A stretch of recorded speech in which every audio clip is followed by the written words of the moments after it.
Good morning everyone. I hope you all must be revising the topics which we have already done. In the previous lecture, we were doing about the sources of finance for the joint stock company.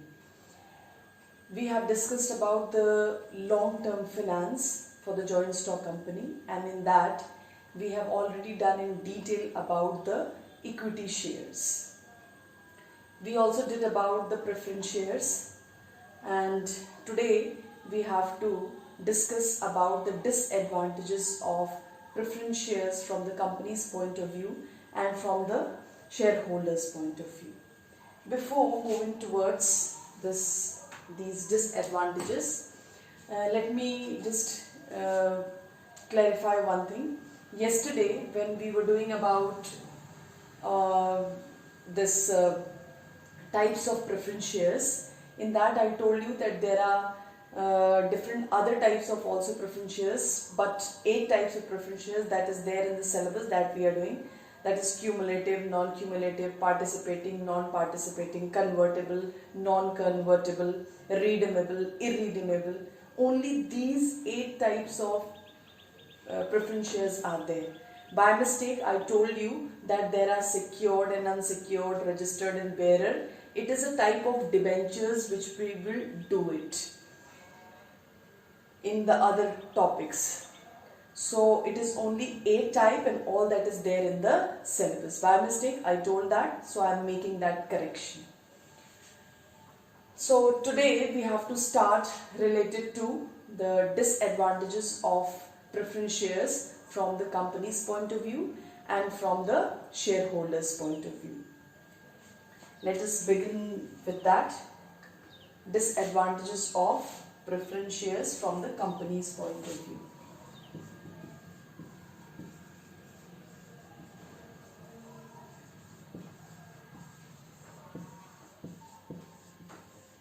Disadvantages of preference shares from the company's point of view.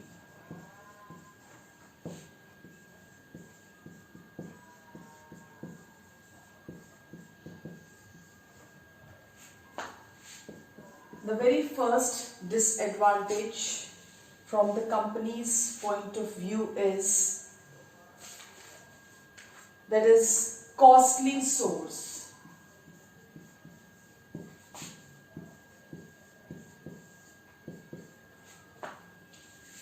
The first disadvantage of preference shares from the company's point of view is costly source. It is very costly for the companies to issue preference shares, but it is less costlier than the equity shares, but it is more costlier than the debentures. Means the cost of issuing or cost of raising finance by the company through preference shares is costlier than the debenture. It is costlier than the debentures. If we compare it with debentures, it is more costlier. If we compare it with equity shares, then this will become the advantage. We have already done also. And the same it will become the advantage because it is equity shares that is more costlier. The cost of issuing equity shares that is more costlier than the preference shares. But here if we are comparing it with the other sources, that is the debentures, so the cost of issuing preference shares that is more costlier than the debentures. So it will be very costlier for the companies to raise funds by issuing preference shares. So this is the first disadvantage from the company's point of view. Now the second is permanent burden.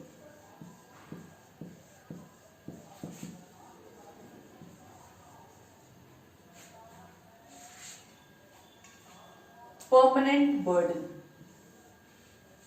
As we have already done the features of preference shares, so we can understand that why there is a permanent burden and what type of permanent burden is attached with the preference shares. If we go into the features, we will find that the preference shares, they get the dividend at a fixed rate, and the capital is also to be redeemed during the lifetime of the business. So that is the permanent burden attached with the preference shares which the company will have to pay.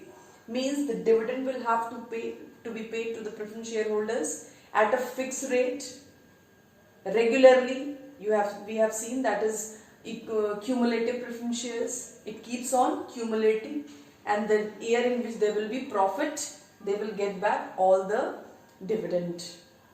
So that is the permanent burden attached with the company. Then again, the capital will have to be redeemed during the lifetime of the business. So this type of burden is always attached with the preference shares, and it will be a burden for the company form of organization to meet out these fixed obligations. So this is the second disadvantage of preference shares from the company's point of view. Now the third one, it is legal formalities.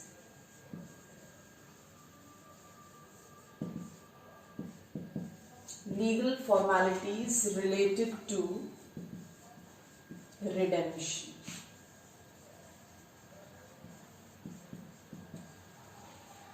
There are so many legal formalities while redeeming the preference shares. As I have already told you in the previous lectures that the preference shares, that is, they are to be redeemed, and according to the Indian Companies Act 2013, the preference shares, they are to be issued only for 20 years. So definitely that has to be redeemed during the lifetime of the business. So that is there are so many legal formalities related to the redemption, and it is difficult for the company to meet out all those legal formalities. So they find it difficult in that, and this is one of the limitation, or you can say disadvantage, of the preference shares from the company's point of view. Then the next is low appeal. Low appeal. Why it is low appeal? Because normally the cautious and conservative shareholders, or the investors you can say, they prefer debentures, and the risk-taking investors, they prefer to issue in equity shares. So very limited investors are left to issue in this, that is the preference shares, and the nominal value of this preference shares is also very, very high as compared to the equity shares. So that is why it has a low appeal. Very limited number of investors are there, means very limited amount of capital can be raised through issue of preference shares. So these are the disadvantages which we have discussed related to the preference shares from the company's point of view. Now let us proceed further and see there are other differences also from the disadvantages also from the shareholders' point of view.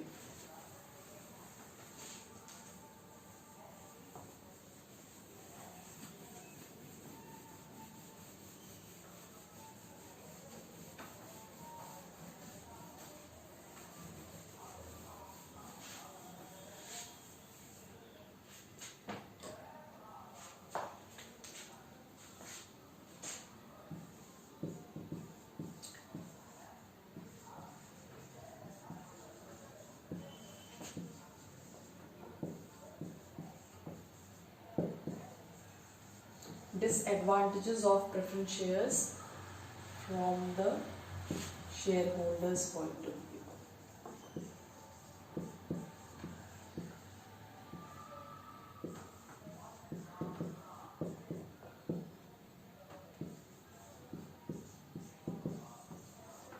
Yes. So the very first point related to shareholders' point of view, view is, that is, they do not carry voting rights. Do not carry voting rights.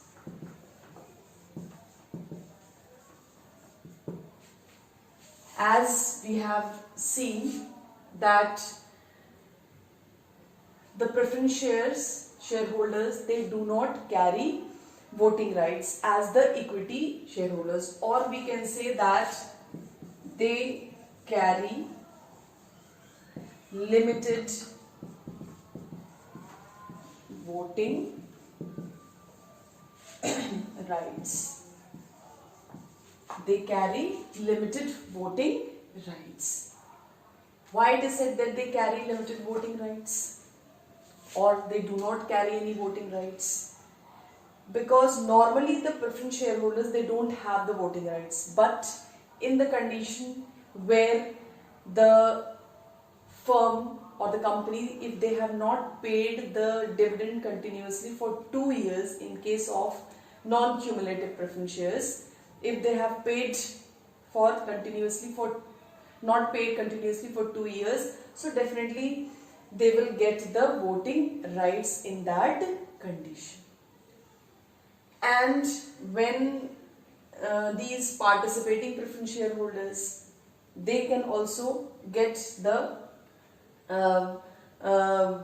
privilege of voting rights, as well as when the preference shares will be converted into equity shares, at that time also they will get the privilege of voting rights. So these are the different conditions where the preference shares can have voting rights. In normal conditions, they don't have the voting rights. Now the second one is fear of being shown the door. Fear of being shown the door. Now what does this mean? Fear of being shown the door. As you know that preference shares, that they are to be repaid back. It can be redeemed during the lifetime of the business. So it is said that whenever the firm needs, they issue preference shares and they raise funds by issuing preference shares. And after giving certain reasons, whenever they don't want that money, they return it back to the preference shareholders. So that is the thing, that whenever the company wants, they can return it back to the preference shareholders. So anytime they can be shown the door. That is why the word has been used, fear of being shown the door. Means it is the privilege with the company that anytime whenever the company finds that there is an excess capital in the firm and that is left undistributed and the investment is not according to that, so they can repay back those capital, which is not in the case of equity shares, because that is the permanent source of capital. The firm cannot return it back. It can be returned only at the time of winding up of the company. So only these preference shareholders, they are left, so they return it back, because if they don't return it back, there can be the situation of overcapitalization in the firm. Yesterday only I told you about overcapitalization. Overcapitalization means that the rate of earning of the firm, it decreases and it is below the normal rate of return. Now the next, it is no capital appreciation.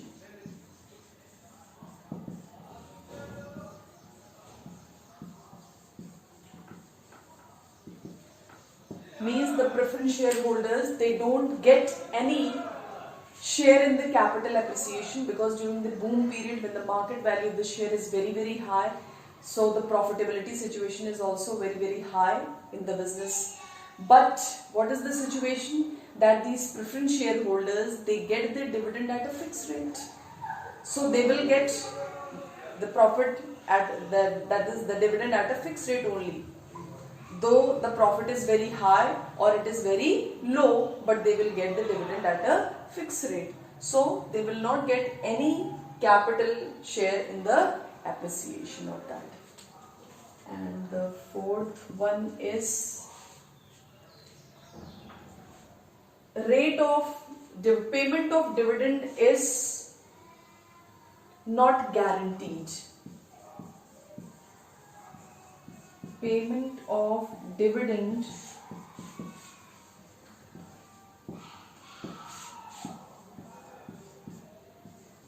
is not guaranteed.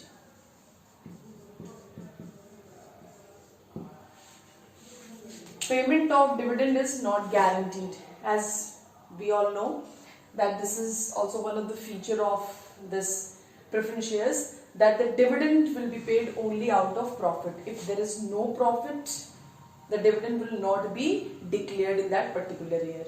So in the normal conditions, normally the dividend will not be paid. Only to the cumulative preference shareholders, they have got the right to get it back in the event of profit of the business, and the year in which there is loss, it will keep on adding, that is accumulating.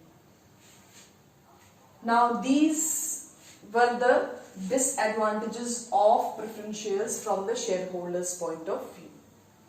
That is, they don't have the voting rights, they carry limited voting rights, fear of being shown the door, no capital appreciation is there, means they are not going to get any share in the appreciation of the capital.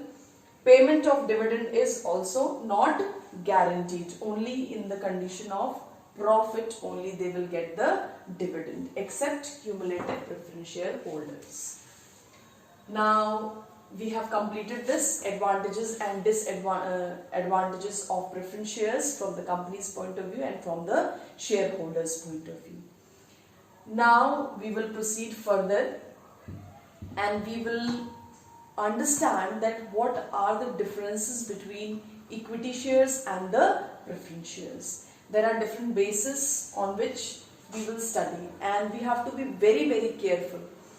In the board examination, you have to write only those differences for which you can score marks. There are many differences. If you write it, normally you write equity shareholders, they have voting rights, preference shareholders, they don't have voting rights. In that condition, you will not get any marks. While writing the differences, we have to be very, very careful.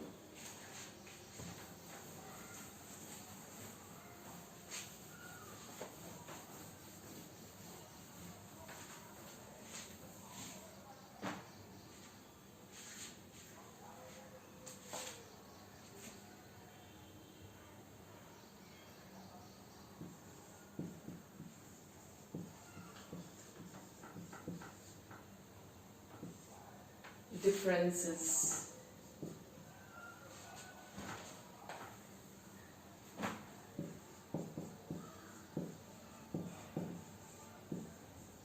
Equity share and preference shares. It is all given in your book.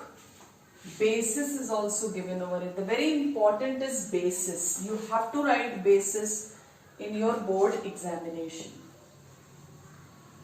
Basis of differences, that is very, very important.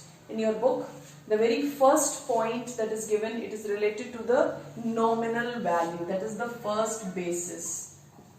Nominal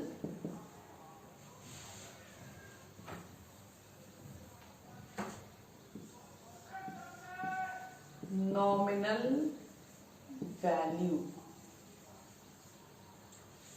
Now, the nominal value of equity shares, normally it is low, whereas the nominal value of preference shares, that is high.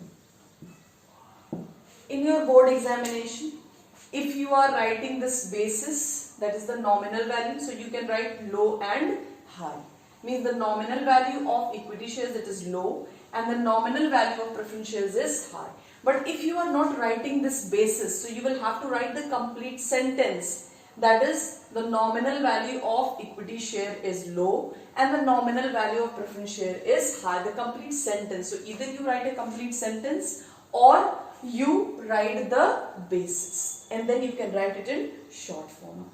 These things you have to take care of while answering the questions in your board examination. you will know the answer, and the way of writing, if that will be wrong, then you will not get any marks. Suppose you don't write basis and you write low and high, then what is low and what is high? So that is why basis is very important, or either you write the full sentence. Now the second basis which is given is degree of risk. Degree of risk. Here degree of risk for equity shares is very high, and the degree of risk for preference shares is low, comparatively low. Degree of risk is high, here the degree of risk is low. This is related to the degree of risk. Here also the same thing that is to be followed. If the basis is written, so here you can write high and low.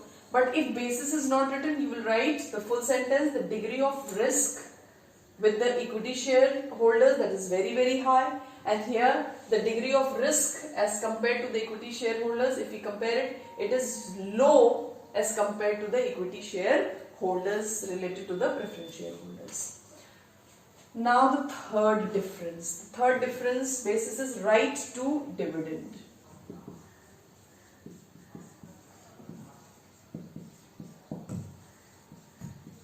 Right to dividend. Now, what is the right to dividend? Here the equity shareholders, right to dividend. The equity shareholders, they will get the dividend after preference shareholders. But the preference shareholders, they have got the right to receive the dividend before equity shares. Right to receive dividend after preference shares. After preference shares holders.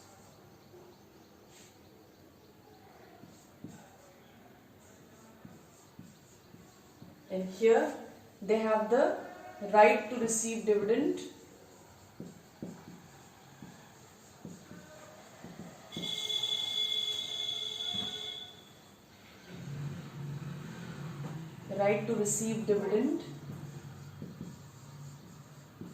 before equity shares. Equity share holders.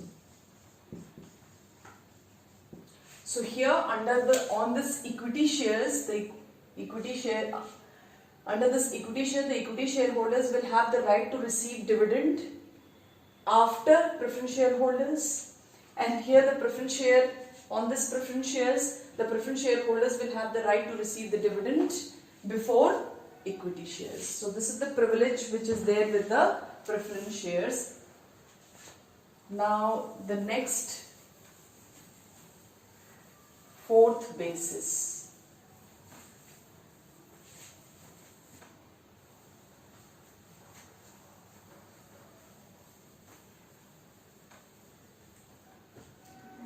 Now this is the fourth basis, rate of dividend.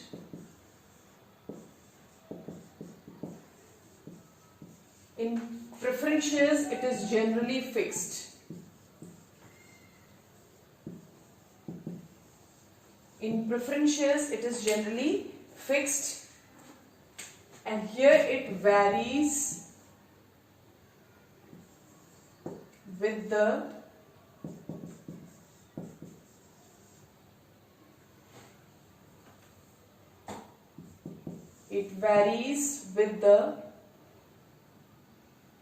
company's profit.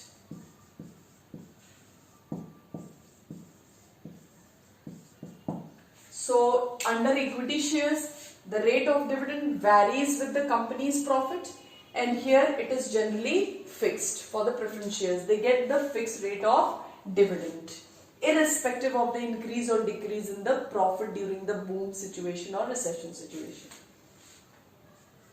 Then the fifth, refund of capital. Refund of capital. Equity shares, on this equity shares, it will be, refund of capital will be after preference shareholders. After preference shareholders. And here it is before equity shareholders.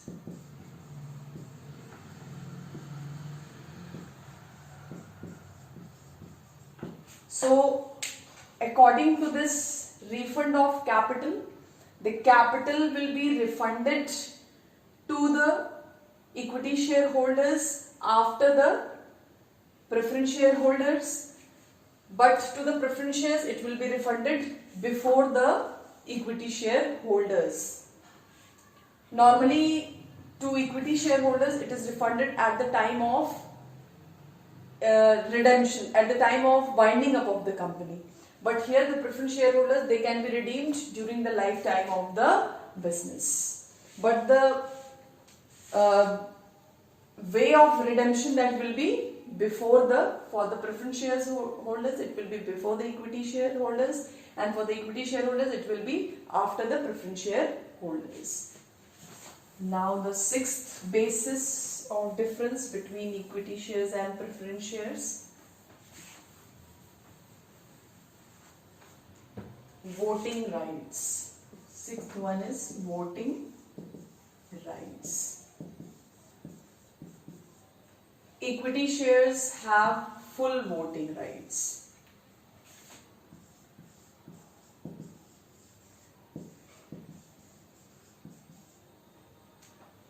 They have the full voting rights. But here preference shares, they have the limited voting rights.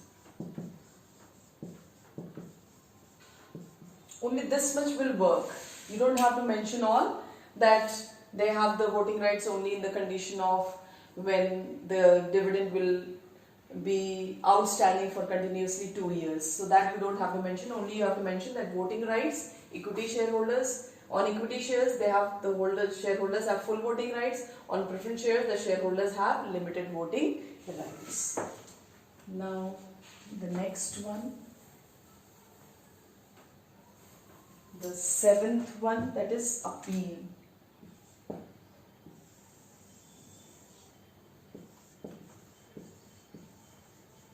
It is appeal, seventh one.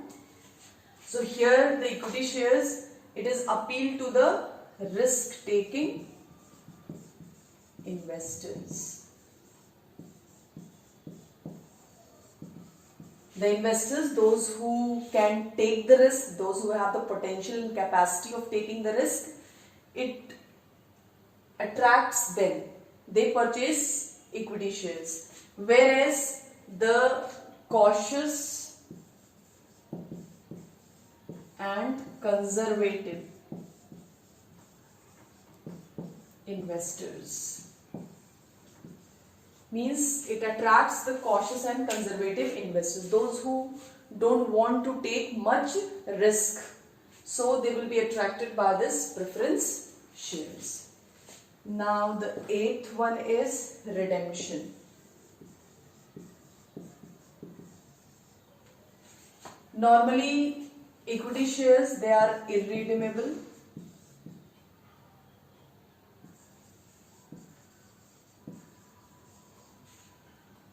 They are repaid only at the time of, they are irredeemable, paid only at the time of winding up of the company.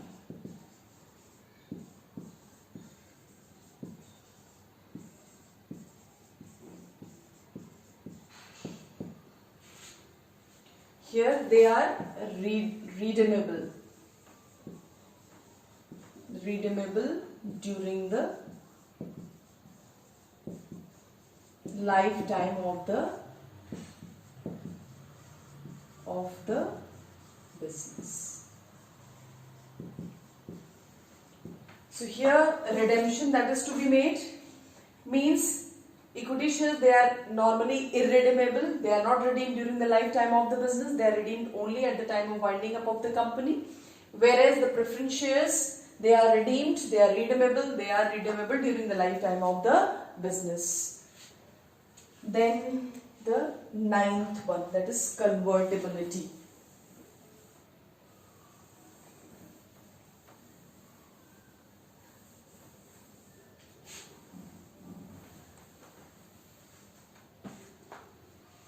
Ninth one, that is convertibility.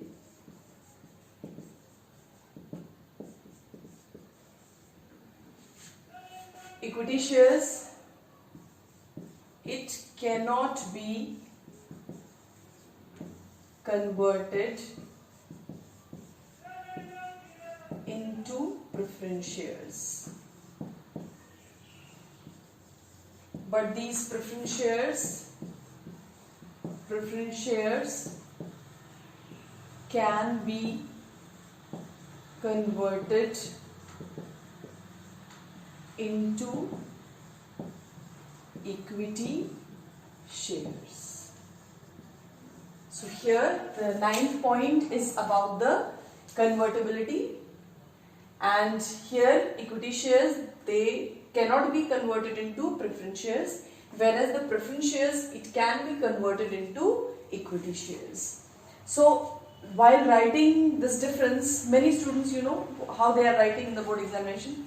They write equity shares, it cannot be converted into preference shares, or preference shares, it can be converted into not equity. They are not writing equity, they are writing only shares, or they are writing only preference shares can be converted, and here it is convertibility written. But here they are writing preference shares can be converted, and this they don't write, this they leave it. Preference shares cannot be converted, and here they write preference shares can be converted, equity shares cannot be converted. Only this much they write. This is wrong. This is wrong. 0 marks you will get. Nothing you will get. You have to mention that it cannot be converted into preference shares, and here you will have to mention preference shares can be converted into equity shares. You have to mention. You cannot write it cannot be converted, it can be converted. Like that you cannot write. Though you have written the basis, you will not get any marks. So please take care of these things. That is why all these differences, though it is given in the book, but one by one I am explaining you that how you have to write. Please understand that, and then only you write. These are very easy differences, very easily you can learn, and you can remember also for your examination. But if you will be careless in writing these things, how you are writing the statements, if you will be careless, you will not be able to score full marks in this. So please be very, very careful. Now the 10th point, that is areas of dividend.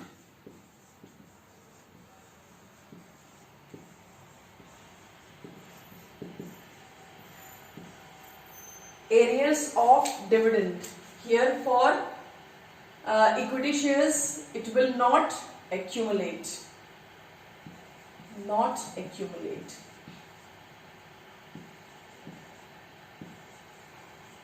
But here it may accumulate.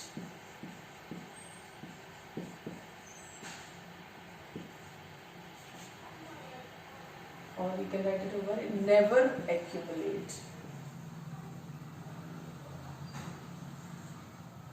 It never accumulates. Here it may accumulate. Means the areas of dividend you have seen, they are accumulative preference shareholders. It is given to them. If there is no profit, it is added, and the year in which there is profit, in the coming years, they are in all the other years dividend that is being added, and it is given to the cumulative preference shareholders, which is not in the case of equity shares. Now the 11th one, order of refund.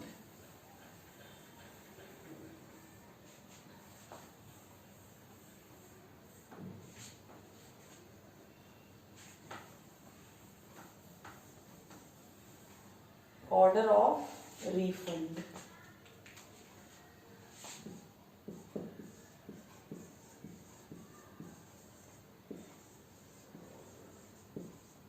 See, point number 5 and point number 11. 5 and 11. Normally they are the same.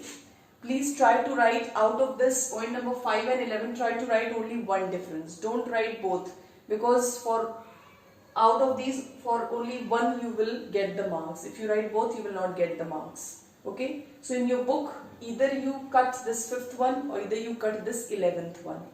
Okay. Both I have done, but the answer is same. This is related to the order of refund, and here it is related to refund of capital. So here the same thing is there, order of refund of the capital during the winding up of the company. So normally the order of refund over here will be before, that is for preference shares it is before equity shares, and here it is equity, it is after preference shares. After preference shares, and here it is before equity shares. So this 5th point and 11th point, that is same. Please write out of this 5th or 11th point, you can write only one. If you have the book, please cut either 5th point or either 11th point. Out of that, you please write only one, either 5th one or either 11th one. If you will write both, so one it will be cancelled and only on one you will get the marks. So please take care of these things. There are many differences under this that you will have to make few corrections. So please take care of these things. Now the last one, that is further issue of shares.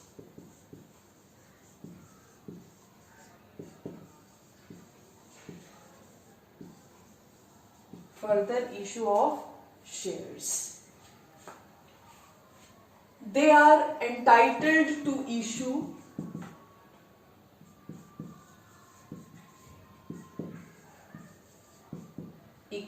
bonus shares or right shares.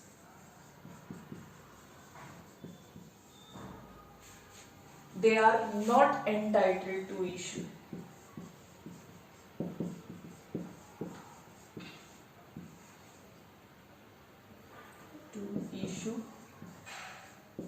bonus shares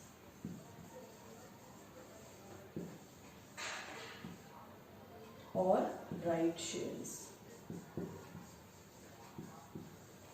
Means this is the last difference. Further issue of shares means the equity shares, on equity shares, the equity shareholders, they are entitled to issue bonus shares or the right shares, whereas the preference shares, they are not entitled to issue bonus or the bonus shares or the right shares, because this privilege is only available with the equity shareholders, because they are the highest risk taker.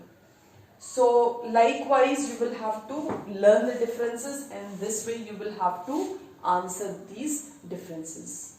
Please read it carefully, understand the things which I have told you. When we will meet in the class, then we will discuss once more regarding all these important points.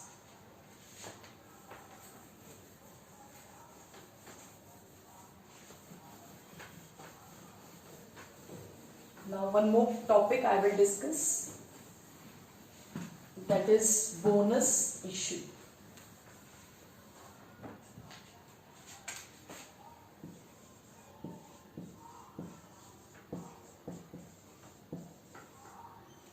Bonus issue or bonus shares. So before proceeding further, let us understand what we have already done. We have already discussed about the equity shares, that is the features, advantages, disadvantages from both companies' point of view and shareholders' point of view. We have discussed about preference shares, meaning, features, advantages and disadvantages, as well as the differences between equity shares and preference shares. there were 12 differences, and whatever the changes were there in those differences I have already told you. So these are the points which we have already discussed in this chapter. Now proceeding further, I am going to discuss related to bonus issue or bonus shares. It is also called as capitalization of undistributed profit or capitalization of undistributed profit. Capitalization of undistributed profits.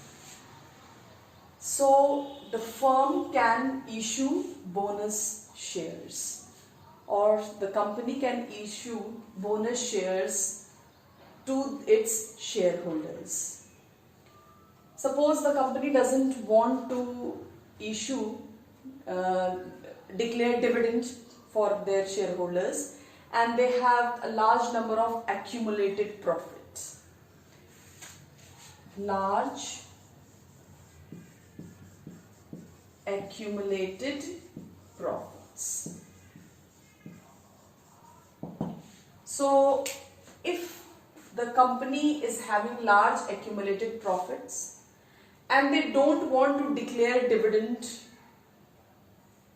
to for their shareholders, they don't want to pay dividend to the shareholders, so in that situation they can issue bonus shares to the shareholders. This is the facility which is given to the equity shareholders. It can be issued to the equity shareholders.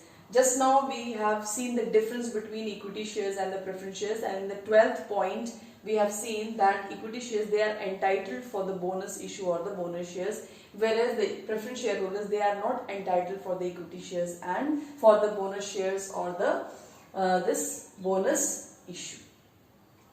So here it is said that the company can issue, that is fully paid shares free of cost. The firm, if they are having large accumulated profit, they can issue fully paid shares free of cost. See, it is fully paid shares, it is free of cost, and it is in proportion to the existing share holding. Proportion to the existing shareholding. Shareholding.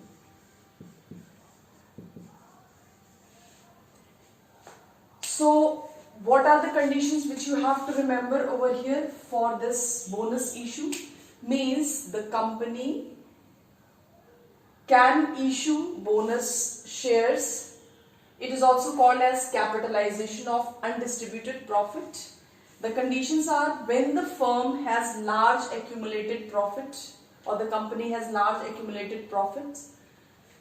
They don't want to declare dividend or issue dividend to its shareholders. In that condition, they can issue fully paid shares to the equity shareholders free of cost, and that too in the proportion of their existing shareholding. That can be issued. Now, there are several conditions which the company has to fulfill for issuing the bonus shares. After fulfilling those conditions only, the company is allowed to issue bonus shares to its equity shareholders. So let us understand those points. What are those points that the company has to take care of, and then only they can issue bonus shares. So the very first point is that it should be mentioned in the articles of association. Articles of association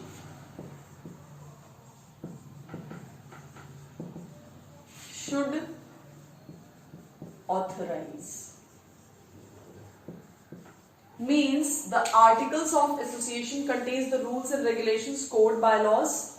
You have already done. So if the articles of association allows and it is authorized under this articles of association that the company can issue bonus shares, then only they can issue bonus shares.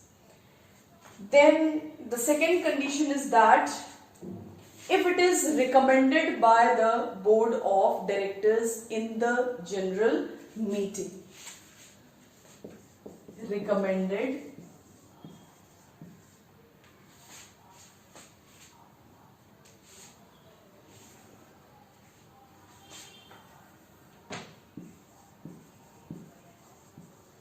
Recommended by the board of directors in the general meeting.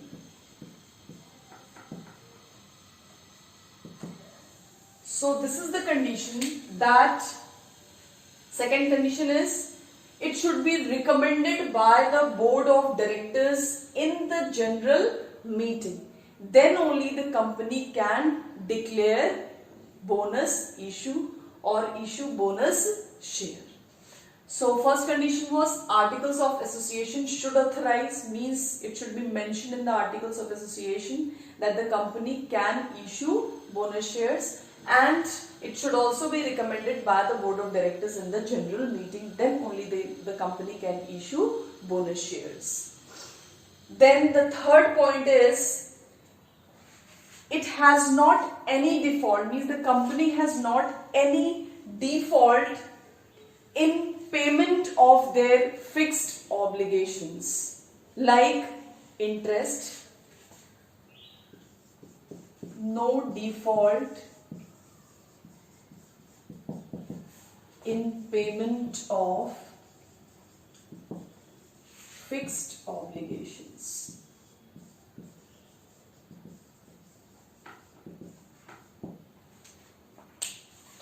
And the fourth one is no default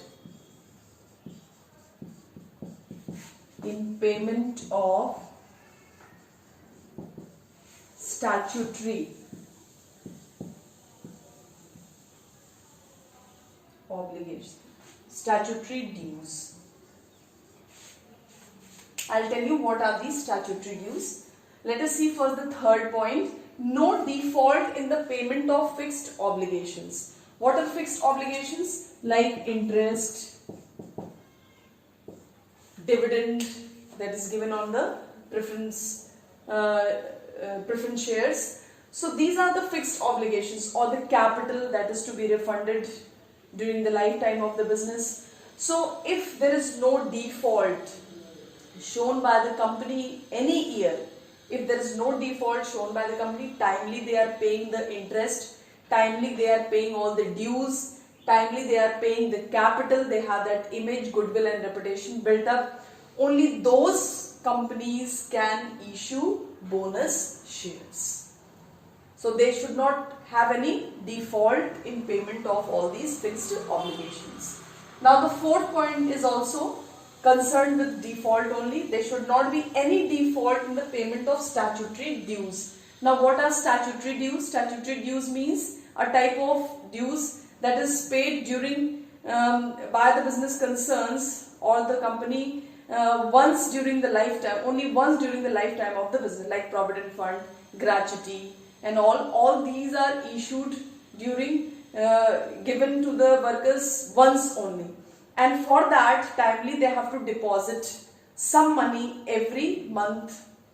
So, are they depositing that timely for the provident fund? Are they contributing for the provident fund or for gratuity which is given to the employees? So, if there is no default in payment of these statutory dues to the employees, if they are timely paying all those dues to the employees, their provident fund, gratuity and monthly payment, everything they are contributing in that. So in that condition, the company can issue bonus shares. So these were the 4 conditions. 4 more conditions are left, that is partly paid up shares to be converted into fully paid up shares.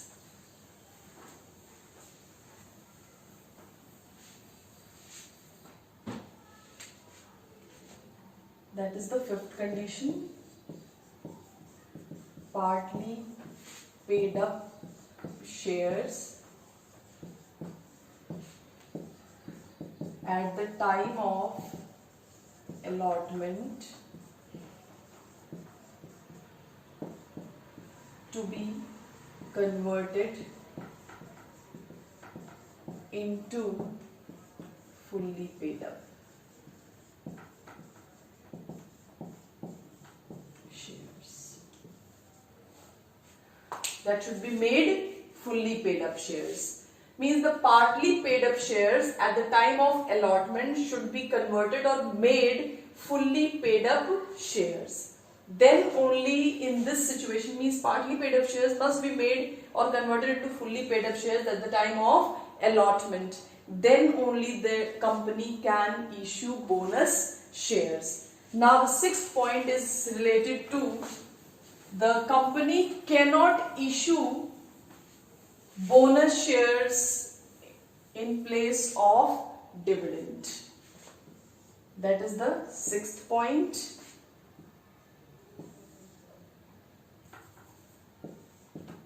A company cannot issue bonus shares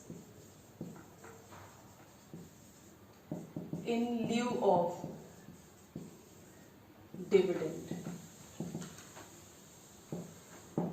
In lieu of dividend means a company cannot issue bonus shares in place of dividend. It's not that they are not going to declare dividend and they are going to issue bonus shares. It is not that. In place of that they cannot do. If they have declared the dividend, they have to pay the dividend. They cannot issue bonus shares in place of dividend. Then the 7th point is related to free reserves. That is, the bonus issue is made out of free reserve. Bonus issue is made out of free reserves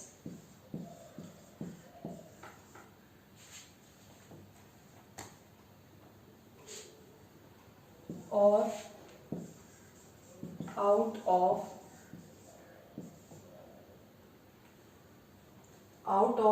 genuine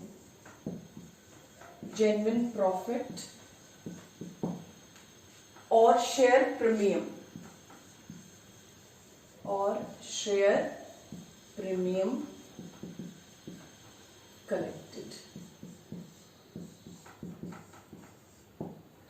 Means bonus issue is made out of the profit which is built up out of free reserves, or the profit which is built up out of genuine profit, or the shares premium which is collected.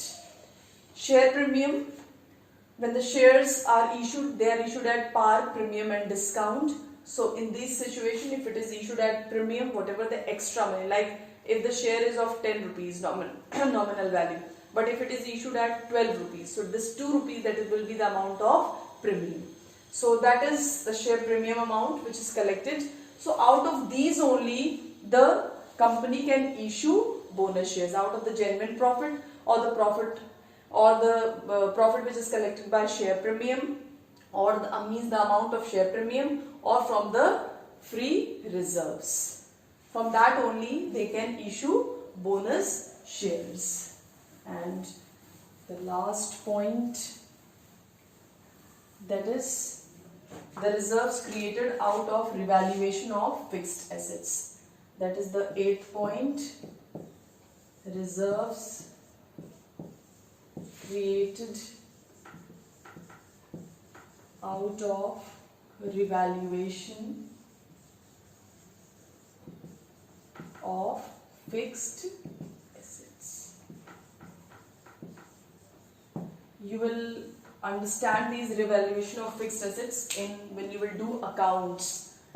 At the time of admission, retirement and all these, you will have to prepare revaluation account. So the assets are there, the fixed assets are there, in that the value may increase or decrease. So in that situation, whenever there are reserves created out of revaluation of fixed assets at that time, so whatever reserves that will be created out of that appreciation in the value of this fixed assets, so that situation, appreciation or depreciation in the value of fixed assets, whatever reserves that is created, from that only the firm can issue bonus shares.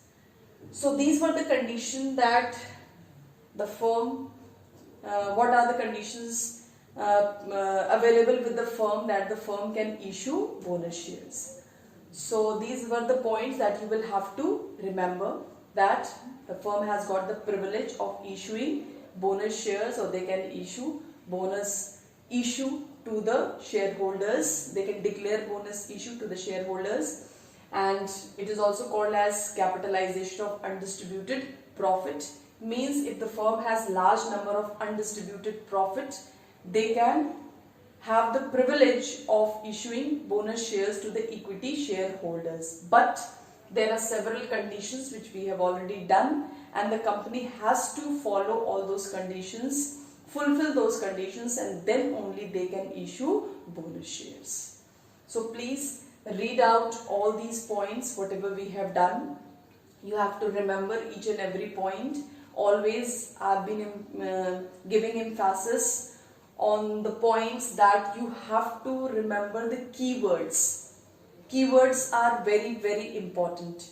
Here, whatever the terms which we are using, these are the commercial terms. These are absolutely new for you. So please try to learn these keywords, because that is very, very important from your exam point of view. On the basis of these keywords only you will score marks. Maybe you may write full 1 page, but you will not get any marks if there are no keywords. So please take care of all these things and keep on revising whatever that is being taught.